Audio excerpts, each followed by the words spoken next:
श्री स्वामी समर्थांचा 10वा उपदेश आहे, फक्त स्वतःसाठी नव्हे तर सर्वांसाठी जगा.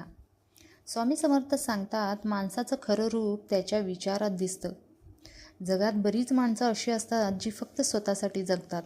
त्यांना स्वतःचं सुख, स्वतःचा फायदा, स्वतःचा मान सन्मान हाच ध्यास असतो. अशा लोकांची प्रगती होत असली तरी ती फार थोड्या काळापुरती असते, कारण स्वार्थीपणा नेहमीच क्षणिक असतो. स्वतःपुरता विचार करणारा माणूस शेवटी एकटाच पडतो. लोक त्याच्याकडे पाहतात पण त्याला मनापासून आदर देत नाहीत.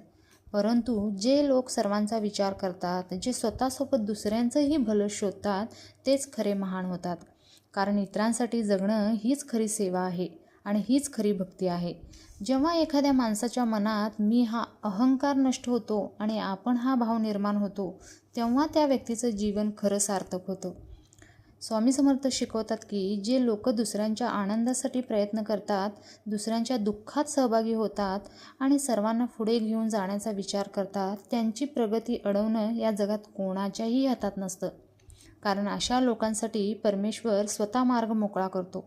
त्यांचा प्रवास अडथळ्यापलीकडे जातो आणि त्यांचं जीवन अनेकासाठी प्रेरणा ठरतं.